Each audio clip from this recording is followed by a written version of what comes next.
고린도전서 7장 8절에서 17절. 내가 결혼하지 아니한 자들과 과부들에게 이르노니 나와 같이 그냥 지내는 것이 좋으니라. 만일 절제할 수 없거든 결혼하라. 정욕이 불같이 타는 것보다 결혼하는 것이 나으니라. 결혼한 자들에게 내가 명하노니 명하는 자는 내가 아니요 주시라. 여자는 남편에게서 갈라서지 말고 만일 갈라섰으면 그대로 지내든지 다시 그 남편과 화합하든지 하라. 남편도 아내를 버리지 말라. 그 나머지 사람들에게 내가 말하노니 이는 주의 명령이 아니라. 만일 어떤 형제에게 믿지 아니하는 아내가 있어 남편과 함께 살기를 좋아하거든 그를 버리지 말며, 어떤 여자에게 믿지 아니하는 남편이 있어 아내와 함께 살기를 좋아하거든 그 남편을 버리지 말라. 믿지 아니하는 남편이 아내로 말미암아 거룩하게 되고 믿지 아니하는 아내가 남편으로 말미암아 거룩하게 되나니 그렇지 아니하면 너희 자녀도 깨끗하지 못하니라. 그러나 이제 거룩하니라. 혹 믿지 아니하는 자가 갈리거든 갈리게 하라. 형제나 자매나 이런 일에 구애될 것이 없느니라. 그러나 하나님은 화평 중에서 너희를 부르셨느니라. 아내된 자여 내가 남편을 구원할는지 어찌 알 수 있으며 남편된 자여 내가 내 아내를 구원할는지 어찌 알 수 있으리요. 오직 주께서 각 사람에게 나눠주신 대로 하나님이 각 사람을 부르신 그대로 행하라. 내가 모든 교회에서 이와 같이 명하노라.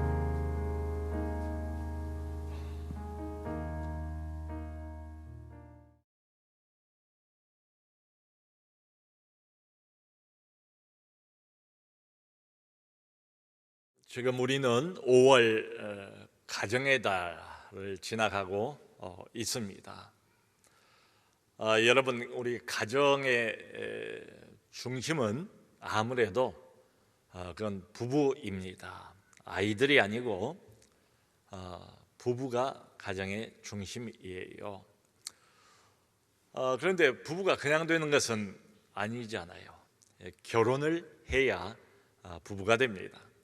그러니까 이렇게 보면 흔히 하는 말처럼 결혼이라는 것은 참 일륜지대사다. 사람의 가장 큰 일, 이게 평생의 동반자를 만나는 결혼이다. 성경을 보면 결혼은 하나님께서 창조 때에 하나님이 직접 만드신 제도예요. 그러니까 하나님이 만드신 이 제도가 선한 제도일 수밖에 없지요. 하나님이 첫사람 아담을 만들지 않습니까? 그리고 아담이 혼자 독처하는 것이 좋지 못해서 또 하와, 여자를 만들었어요.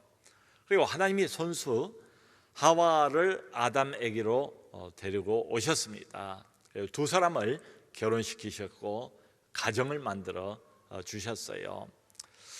참 이렇게 보면 가정, 그리고 이 부부라는 것, 남자와 여자가 만나서 하나가 되고 가정을 이루고, 이 부부라는 것은 모든 인간 사회, 시대나 또 지역을 막론하고 모든 인간 사회의 가장 기본적인 단위, 사회에 우리가 사회라고 부를 때 가장 기본적인 단위가 바로 부부가 아닌가.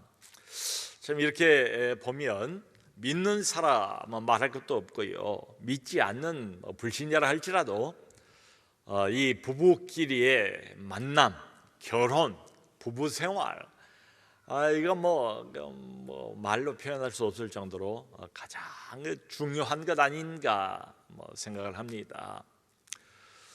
근데 여러분, 지금 우리나라의 현실은 이 관점에서 보면 상당히 어렵습니다.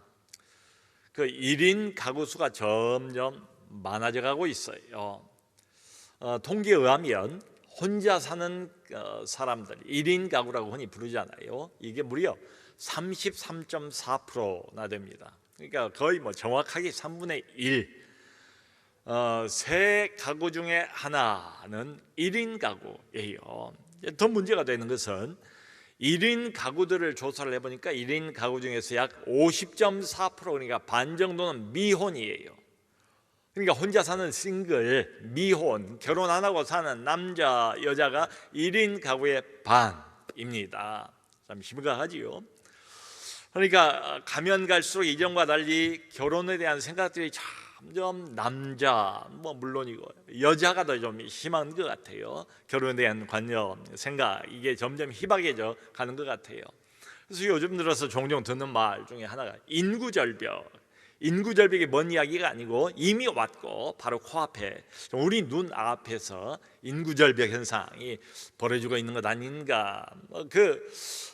현상 그 결과 이걸 여기저기서 조금씩 지금 맛을 보고 있는 중에 있습니다. 여러분 이런 말을 해요. 대한민국은 지금 모카 나홀로 시대를 겪고 있다. 나홀로가 들어가는 이런 프로그램들이 TV를 이렇게 열고 켜고 보면 여기도 나오고 저기도 나오고 다 나홀로가 많아요. 더구나 코로나 3년을 이렇게 쭉 지나면서 그 전에도 그렇지만 이 나홀로 나 혼자 더더욱 사람들이 개인화돼 버리고 파편화가 되어 버렸다. 그리고 이 증세가 이 현상이 점점 더 심해져 갈 것이다. 다들 그렇게 예측을 합니다. 근데 정부 입장에서는 어떻겠습니까? 큰일 났죠. 인구 절벽이고 아이를 못 낳으면 이제 점점 생산을 할 수 있는 인구들이 줄어들면 초고령화 시대에 이미 돌입을 했는데 이 뻔하지요. 불을 보듯 앞으로 이 나라가 어떻게 될지 정부도 걱정이 많아요. 그래서 정부가 가장 장려하고 박수를 치는 시책이 결혼 장려 정책입니다. 아주 한 10년 전만 해도 이제 혜택을 주로 이제 세 자녀 가정에 이런 혜택도 주고 저런 혜택도 주고 그랬어요. 이제 그거 가지고는 안 돼요. 벌써 10년 어간에 또 많이 달라졌어요. 더더욱 지금 인구 절벽으로 가고 있는 중에 있습니다. 그래서 그런지 요즘에는 두 자녀만 있어도 이런저런 혜택을 많이 받는 것을 봅니다. 심지어 주차 요금까지도 두 자녀만 있어도 이렇게 혜택을 주기도 하고 이래요. 여러분 어느 지자체는 보니까 그 지자체 안에서는 출산을 장려하기 위해서 출산 장려금으로 무려 1억 플러스 알파를 지금 기획을 하고 있다. 이런 뉴스도 최근에 나온 이야기입니다.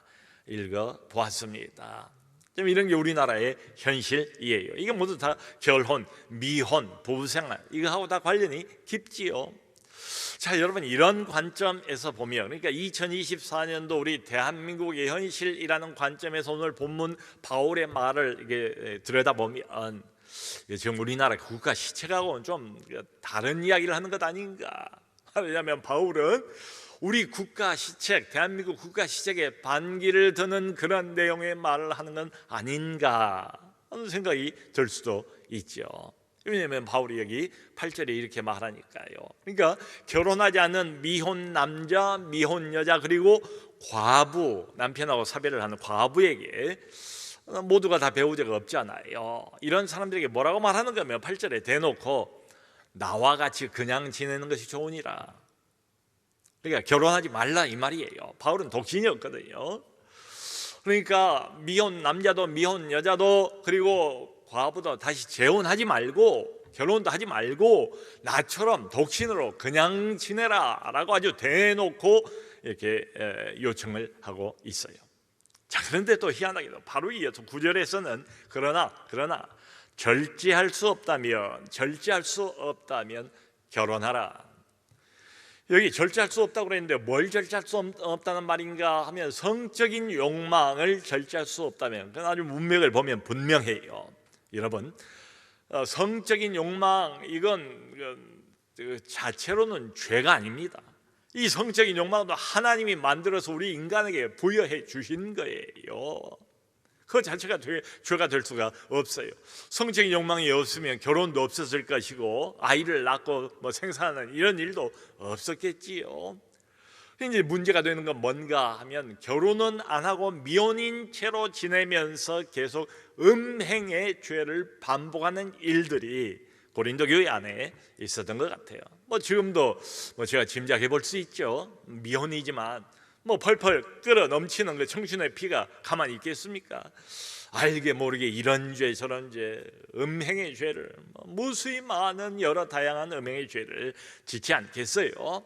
그걸 지금 바울이 지적하고 있는 거예요.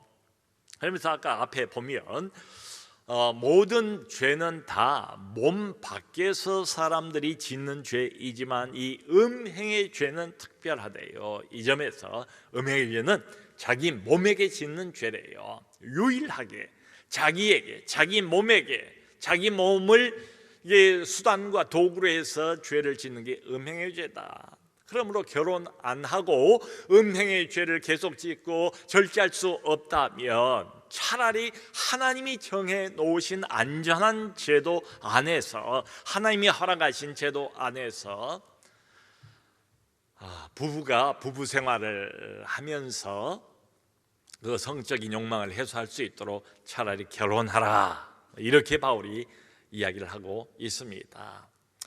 자, 이런 말을 지금 계속 뭐 이렇게도 하고 저렇게도 하고 쭉 이어나가고 있어요. 그러면서 가다 보면 38절에 이런 말을 결론처럼 합니다. 뭔가 하면, 그러므로 젊은 남녀가, 청춘 남녀가 결혼을 하는 것도 잘하는 것이요. 근데 그 다음이 더 재밌어요. 하지만 결혼하지 않는 것이 더욱 잘하는 것이니라. 여러분 지금 무슨 말입니까? 결혼을 하란 말입니까? 하지 말란 말입니까? 그러니까 결혼을 하는 것도 죄가 아니고 결혼하는 것도 잘하는 거래요. 뭐 일륜지 대사 아닙니까? 이 사람 살아가는 가장 기본적인 의식이 남자 여자가 만나서 결혼하고 그러면서 점점 또 그 새 가정을 이루면서 인구도 많아지고 이런 것 아닙니까? 그러니까 결혼을 하는 것이 잘하는 것이래요. 근데 그 다음 말이 참 의미심장하죠. 하지만 결혼을 하지 않는 것이 더욱 잘하는 것이니라. 자, 도대체 바울의 이 말의 의도가 뭘까? 그 의도를 우리가 조금 이제 문맥을 통해서 짚어볼 수가 있어요. 특별히 아직 결혼하지 않은 처녀에 대한 이야기를 25절, 26절에서 바울이 하는데 이런 말을 합니다. 처녀에 관해서 그냥 지내는 것이 나으니라. 역시 또 결혼하지 말라는 말이잖아요. 그러니까 바울이 언뜻 들어보면 이랬다 저랬다, 결혼하라는 것인지 말라는 것인지, 결혼하는 것도 잘하는 것이다, 뭐 죄 짓는 게 아니다 라고 말하면서 절제할 수 없거든 결혼하라 라고 결혼을 부추기고 장려하는 것처럼 말하면서 또 한편에서는 결혼하지 않는 것이 더 낫다, 처녀에게도 그냥 지내는 것이 나으니라. 자, 그러니까 여러분 어쩌면 예수를 잘 믿는 처녀들, 또 우리 총각들, 아직 결혼하지 않은 미혼들은 이런 구절들을 보면서 그러지 않아도 지금 우리나라 분위기가 예전과 다르잖아요. 결혼에 대해서 좀 탐탁지 않은 이런 생각들이 많지 않습니까? 거기에다가 이런 말씀까지를 얹어서 맞아, 결혼을 차라리 안 하든지 미루든지 이게 상책이 아닌가, 이런 오해를 할 수도 있어요. 이게 왜 오해인가를 제가 지금부터 말씀을 드릴게요. 여러분, 바울이 지금 보통의 상황, 그러니까 일반적인 상황 말이에요. 일반적인 상황에서 이 말을 하는 게 절대로 아니에요. 이게 굉장히 중요합니다. 잘못하면 이 말씀을 얼마든지 오해할 수가 있고, 요즘 같은 시대 분위기에 편승을 해서 하나님 말씀을 거기다 얹어가지고 봐라, 바울도 결혼하지 마라, 혼자 지내는 것이 낫다, 독신을 권유하고 있지 않는가, 이러면서 세월 내워라 하고 있다가 나이가 40, 50 이러면 곤란해요. 하나님 말씀에 대한 오해입니다. 지금 바울이 미혼의 처녀들에게 그냥 지내는 것이 나으니라 라고 말하는 것은 특수한 상황에서 특수한 교훈을 지금 주고 있는 거예요. 그 특수한 교훈이라는 게 뭔가 하면 바로 여기 26절에 그런 표현을 씁니다. 임박한 환난을 면하라는 거예요. 임박한 환난, 이게 바울이 이런 말을 하는 전제예요. 배경이에요. 시대 상황이에요. 여러분, 이때가 언제입니까? 소위 로마의 기독교 핍박이 본격적으로 시작이 된 초대교회 상황입니다. 로마는 교회를 본격적으로 10번에 걸쳐서 대단한 핍박을 가했습니다. 많은 기독교인들이 예수 믿는다는 이유로, 하나님에 대한 신앙을 버리지 않는다는 이유로 기꺼이 목숨을 내놓고 죽은 사람들, 순교한 사람들이 많아요. 그 핍박, 이게 임박한 환란이지요. 근데 그것만 있는 게 아니에요. 바울이 정작 말하고 싶어하는 임박한 환란의 핵심은 뭔가 하면 그 외적인 핍박도 있지만은 주님의 재림입니다. 바울을 비롯해서 대부분의 초대교회 교인들은 주님의 재림이 조만간 이루어질 것으로 그렇게 내다보고 있었어요. 그렇게 믿고 있었다고요. 주님이 곧 오세요. 요즘도 그런 말 하지만은 2000년 전 아닙니까? 이때는 가신 주님이 내가 곧 오리라 말씀하셨는데 자기들이 살아있는 그 동안에 오늘일지 내일일지 아니면 적어도 내년일지 10년 안에는 반드시 오실 거야. 임박한 주님의 재림을 기다리고 있는 상태였다, 이 말이에요. 그게 초대교회 모든 교인들의 공통적인 주님 재림에 대한 인식이었습니다. 여러분, 그런데 주님께서 말씀하시기를 주님이 다시 오실 그 재림 직전에 대환란이 있을 것을 여기저기서 말씀을 많이 하시잖아요. 대환란. 대표적으로 마태복음 24장을 보면 주님이 재림 직전에 있을 대환란 그때에 아이를 뵌 자와 젖먹이는 자에게 화가 있으리로다. 대환란의 한복판에서 아이가 생겼어요. 그 아이를 젖을 먹여요. 그 어린 아이를 안고 뛰기는 뛰고 도망을 가야 되는데 어디로 가겠습니까? 얼마나 그게 힘들고 버겁겠어요. 이런 상황이에요. 그런 상황을 내다보면서 바울도 그렇게 믿었습니다. 모든 사도들도 그렇게 생각을 했어요. 주님의 재림이 임박했다. 얼마 남지 않았다. 곧 끝이다. 그러니까 이런 상황에서 아직 결혼하지 않고 있는 처녀들에게 특수 상황이지요. 임박한 환란을 내다보면서 차라리 그냥 지내는 것이 나으니라, 이렇게 이야기를 한 거예요. 자, 안 그러면 더 나아가서 바울이 여기 이제 32절 이하의 35절까지를 보면 이런 말도 해요. 결혼을 하잖아요, 사람이. 그러면 자기 아내가 있잖아요, 남편이 있잖아요. 결혼을 한 사람들은 항상 어떻게 하면 아내를 기쁘게 해줄까, 남편을 어떻게 하면 기쁘게 해줄까를 생각을 한대요. 이게 당연하지요. 결혼을 했으니까. 안 했으면 몰라도. 그러면서 세상 일로 염려를 많이 하게 마련이래요. 그러니까 이 말은 돈을 벌어야 되지 않습니까? 나 혼자가 아니니까 부양해야 될 가족이 있잖아요. 그러면 제대로 부양하고 싶고 제대로 애들도 키우고 싶고 좀 더 잘해주고 싶은 이런 마음이 굴뚝 같잖아요. 그러면 이제 더 많이 돈을 벌기 위해서 거기에 온통 신경을 다 쓰지 않겠습니까? 그러니까 주님에게 신경을 쓸 여유가 없다, 이 말이에요. 아이가 생기면 그 아이를 또 잘 키워야 되지 않습니까? 교육을 잘 시켜야 되지 않습니까? 대치동으로 무슨 동으로 이런 과외 저런 과외 끌고 다니면서 엄마가 얼마나 애들 교육 때문에 수고를 많이 합니까? 그것 때문에 얼마나 스트레스를 많이 받습니까? 그런 이야기예요. 매우 상식적인 이야기예요. 일반적인 이야기예요. 우리가 충분히 이해할 수 있을 만한 그런 이야기들입니다. 그렇게 된다는 거예요. 그것뿐입니까? 어저께가 어버이날이었습니다만은 여러분, 결혼을 하면 당장에 가정 하나가 더 생기잖아요. 우리가 챙겨야 할 부모가 둘이 되잖아요.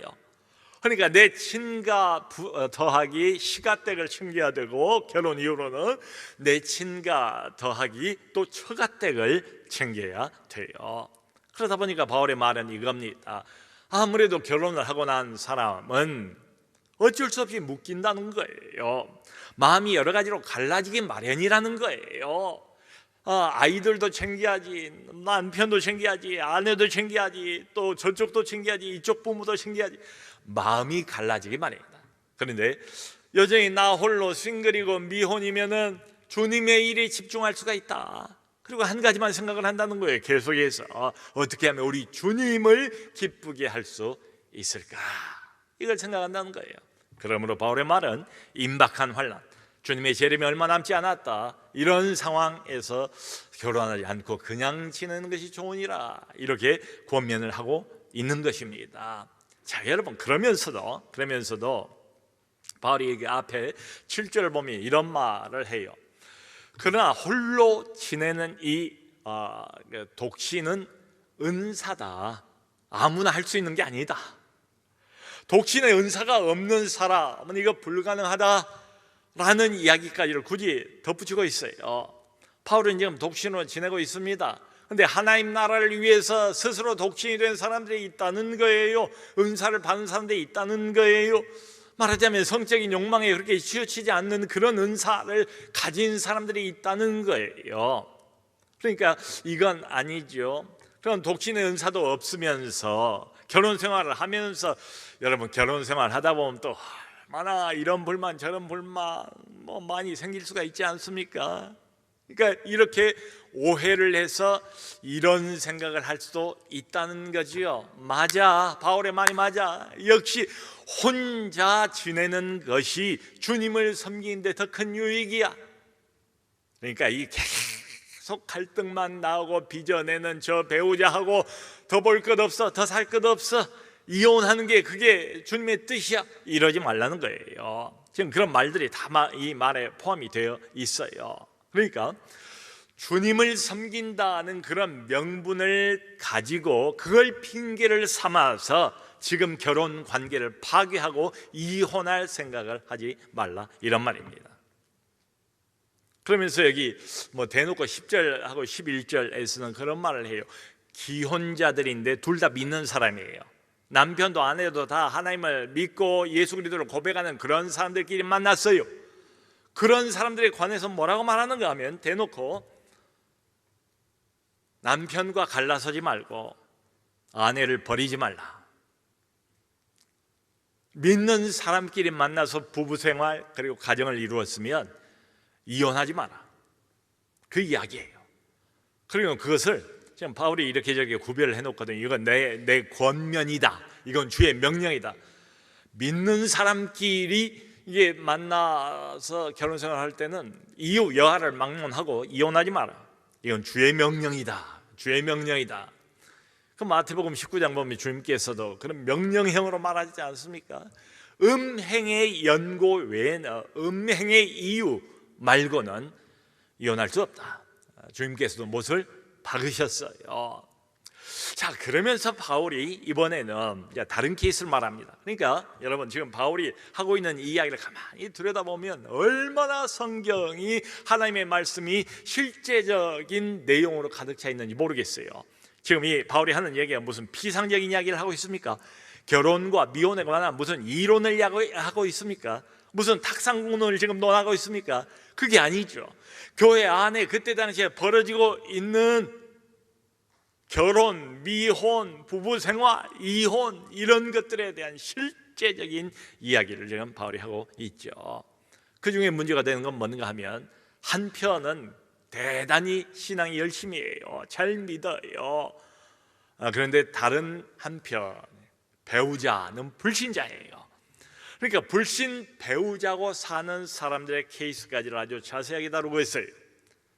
믿지 않는 남편, 믿지 않는 아내, 근데 그 믿지 않는 불신 배우자가 나를 사랑하고, 얼마나 그럴 수 있잖아요. 신앙은 없지만 인간적으로 배우자니까 나를 사랑할 수 있지 않습니까?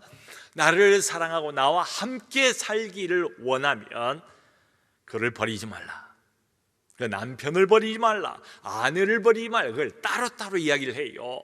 이 남편 불신자, 아내 불신자를 버리지 말라, 이런 이야기를 합니다. 그러면서 참 바울이 얼마나 치밀한 사람인지 모르겠어요. 당시에 다 있었던 경우들, 그리고 오늘날도 얼마든지 있을 수 있는 케이스들을 빠짐없이 다 여기 다루고 있습니다. 이런 케이스가 있잖아요. 그러니까 남편이든 아내든, 특별히 남편 쪽이 신앙을 빌미로 삼아서 이혼을 요구하는 경우를 또 다루고 있습니다. 여러분, 이런 이야기 새롭게 하소서 이런데 들어보면 종종 나오지 않습니까? 그러니까 교회 나가는 것을 그렇게 못마땅해 하고, 더 나가서 핍박하고 폭력을 휘두르고 성경책을 찢어버리고 뭐 가전 욕설을 다 해대면서 이런 뭐 요구를 하는, 나중에 이제 급기야가 남편이 화가 나니까 말을 안 듣고 그래도 계속 주님을 섬기고 교회 나가고, 이런 참 꼴을 보지를 못하고 말하자면 이혼장 딱 내놓고 둘 중에 하나를 선택하라 이거예요. 당신이 믿는 하나님을 선택하든지 나를 선택하든지 둘 중에 하나를 선택해. 하나님을 선택하고 계속 교회 다닐 것 같으면 여기 이혼 도장 찍어, 뭐 이런 남편도 없잖아, 있어요. 얼마든지 우리가 상정해 볼 수 있는 케이스 아니겠습니까? 그런 경우까지 바울이 이야기를 합니다.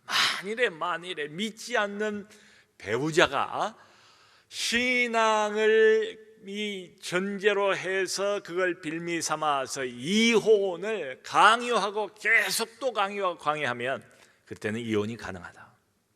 그러니까 이런 질문이죠.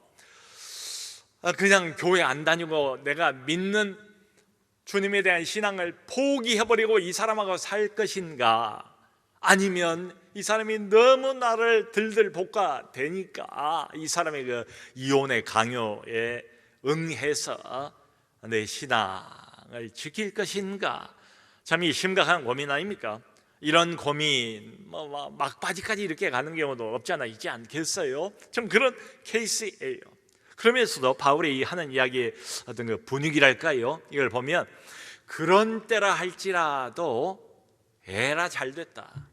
당신이 믿지도 않고 지옥 갈 자식이고 저 사탄 마귀 내 신앙을 사사건건 방해하고 붙잡고 놓아주지 않는 저 사탄 마귀 같은 저 인간하고 사느니 잘됐다. 하나님의 뜻이다.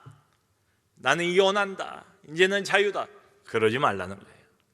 그런 때라 할지라도 룰루랄라면서 기다리고 있었던 것처럼 능동적으로 뭐 이혼 이게 아니고 어쩔 수 없이 그렇게 강요하고 그렇게 몰아붙이니까 어쩔 수 없이 말하자면 수동적인 이혼, 이건 가능하다 이렇게 말을 해요.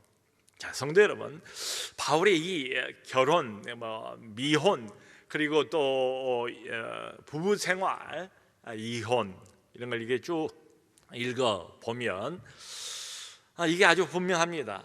다 무엇을 근거로 지금 바울이 이런 문제들을 조목조목 다루고 있는가 보면 다 주님 중심이에요. 주님 중심이에요. 초점이 어디에 맞춰져 있는가 하면 나와 주님과의 관계예요. 이게 항상 우선이에요. 어떤 이 땅 위에 그가 아무리 인간적으로 가까운 사람이라 할지라도 부모보다 배우자보다 나와 주님, 내 영혼의 신랑, 내 영혼을 구원하신 그분, 내 인생의 진짜 주인 되신 이분과 나와의 관계가 항상 초점이에요. 그게 바탕이에요. 자, 그런데 참 재밌는 게 이겁니다. 자, 나와 주님과의 관계가 신앙의 중심인데 이 신앙이 이제 성장해가고 성숙해가지 않겠어요? 신앙이 성장을 해가게 되면 나와 주님과의 관계가 그냥 나와 주님만의 관계에서 끝이 나는 게 아니에요. 나와 주님과의 돈독한 관계가 밖으로 자꾸 영향력을 발휘하기 시작해요. 그래서 예를 들면 이런 겁니다. 믿지 않는 불신자하고 결혼 생활하면 얼마나 힘들겠어요. 참 사사건건 교회 욕하고 목사 욕하고 뭐 얼마나 그 핍박을 이루 말할 수가 없죠. 괴롭지요. 근데 그러니까 이제 우리가 잘못하면 저 왼수 말은 못해도 저 인간 짐승만도 못한 지옥 갈 자식, 저 사탄 마귀의 자식 뭐 이럴 수도 있을 거예요. 근데 그렇게 생각하지 말라는 거예요. 바울의 말은 믿지 않는 그 불신자 남편이나 아내가 그 사람 때문에 내가 부정해진다고 생각하지 말래요. 내가 저 사람 때문에 신앙생활 제대로 못해. 내 신앙에 안 그러면 훨씬 더 성장하고 빛을 발했을 텐데 그걸 사사건건 방해하고 막는 마귀 앞잡이가 저 사람이야, 내 남편이야, 내 아내야, 그렇게 생각하지 말래요. 해석 나름이라는 말이 있잖아요. 바꾸어서 거꾸로 생각을 하래요. 저 사람이 나 때문에 거룩해진다라고 생각을 하래요. 내가 저 사람 영향을 받아서 부정해진다, 어두워진다가 아니고 저 사람 내버려 두면 뭐 100%, 120% 지옥 갈 사람, 어둠으로 가득 차 있는 사람, 그야말로 하나님의 버림과 저주와 진노를 한 몸에 다 받을 사람, 참 불쌍하잖아요. 근데 그 사람이 간접적이긴 하지만 나를 통해서 나 때문에 거룩해진다, 거룩해질 가능성이 그래도 생긴다. 그러면서 아주 기가 막힌 말을 합니다. 여기 16절에 네 불신 배우자가 너 때문에 구원받게 될지 어떻게 하느냐. 이게 아주 결정적인 질문 아닙니까? 너의 불신 남편, 너의 불신 아내 그렇게 믿음을 권면을 해도 그렇게 일부러 배척의 심정으로 그러는 것처럼, 일부러 나 골탕 먹이는 것처럼 저렇게 등을 획 돌리고 찬바람 쌩쌩 아직도 불고 있는 저 남편, 저 아내, 그래도 포기하지 마라. 너 때문에 그가 구원받을지 어떻게 하느냐. 자, 그러므로 여기 6절을 보면 이런 말을 합니다. 그러므로 하나님께서 주신 그대로 그 위치를 지키면서 살라. 내 편리를 위해서, 소위 내 신앙을 위해서라는 핑계를 대면서 그 사람하고 쉽게 갈라설 생각을 하지 말고 하나님이 주신 그 자리에, 뭐 어떤 사람은 어떻게 해요? 둘 다 안 믿는 채로 결혼을 했다가 나중에 한편이 믿게 되는 경우도 많잖아요. 뭐 얼마나 많은 케이스가 있습니까? 우리의 삶이라는 게 얼마나 복잡하고 얼마나 다양한 케이스들이 있습니까? 그런데 그걸 쉽게 이렇게 지금 묶여 있어요. 지금 이렇게 부부가 됐어요. 결혼을 했어요. 근데 소위 말하는 거룩한 이유로, 믿음이란 이유로 너 자신의 어떤 신앙생활의 편의를 위해서 쉽게 갈라설 생각을 하지 말라. 주님께서 주신 그 자리에서 그 위치를 지키면서 열심히 살라, 이런 말이에요. 저는 이제 목회자니까 참 다양한 사람들이 우리 교회 안에 있지 않겠어요? 볼 때마다 기분이 좋고 볼 때마다 감사가 넘치는 그런 그 부부들이 있어요. 제가 알거든요.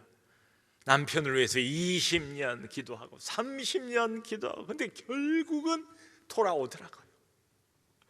그래가지고 그 남편이 돌아오는데도 눈물로 낮이나 밤이나 참 겨울이나 여름이나 부인이 그렇게 기도를 열심히 했어요. 그러면서 또 시댁을 지극정성으로 섬겼어요.